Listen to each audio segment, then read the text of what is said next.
Halo semua, di video sebelumnya kita sudah sempat membahas tentang 5 tanda seorang yang playing victim. Nah, playing victim merupakan suatu perilaku yang sangat merugikan orang lain. Namun sayangnya kadang pelakunya nggak sadar akibat buruk dari tindakannya tersebut.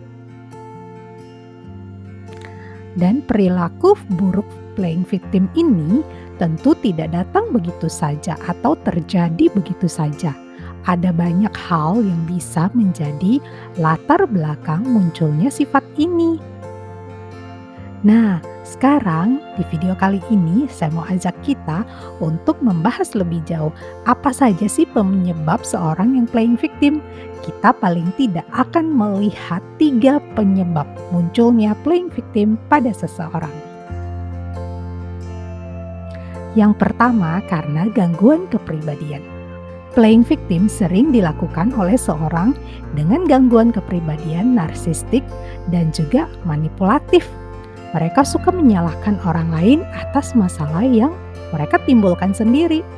Dan kadang mereka juga bisa menyerang dan membuat orang lain merasa bersalah atau memanipulasi orang lain untuk menarik perhatian dan simpati orang lain. Nah, playing victim yang dilakukan oleh mereka juga kadang-kadang merupakan salah satu cara untuk mengendalikan orang lain. Jadi ketika sudah tidak bisa mengendalikan orang lain, nah dia akan berperan sebagai korban supaya orang lain itu kasihan atau mungkin orang lain menjadi simpati kepadanya. Penyebab yang kedua adalah trauma masa kecil.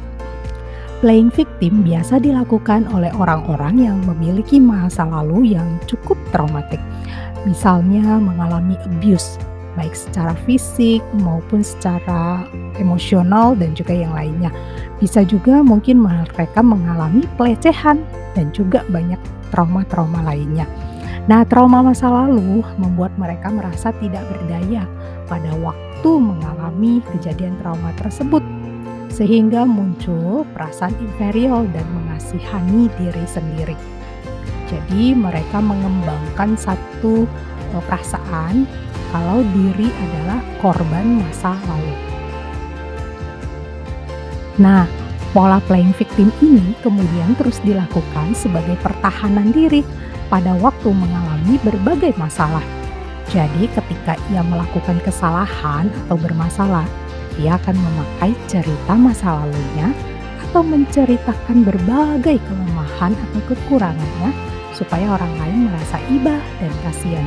Selain itu, mereka cenderung merasa tidak bertanggung jawab untuk kesalahan-kesalahan atau masalah yang mereka timbulkan pada saat ini, sebab merasa diri adalah korban masa lalu.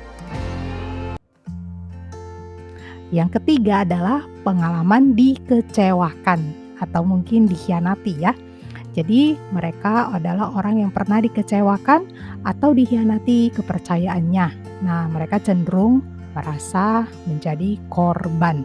Inilah salah satu juga penyebabnya. Hal ini membuat mereka sulit mempercayai orang lain. Nah, mereka terus-menerus merasa diri adalah korban dan akhirnya terus memainkan peran sebagai korban untuk hal lain yang sebenarnya merupakan kesalahannya sendiri. Nah, berbagai hal tersebut, paling tidak 3 hal tersebut bisa menjadi penyebab seorang menjadi playing victim. Namun seharusnya berbagai pengalaman masa lalu tidak menjadi alasan kita untuk terus-menerus memainkan peran sebagai korban, sehingga tidak mengambil tanggung jawab atas hidup kita sendiri. Nah, kita perlu menolong diri kita sendiri dari kecenderungan playing victim. Mungkin kita bertanya, bagaimana cara mengatasi perilaku playing victim? Nah, kita akan membahas lebih jauh di video selanjutnya ya. Oke semua, demikian untuk video kali ini.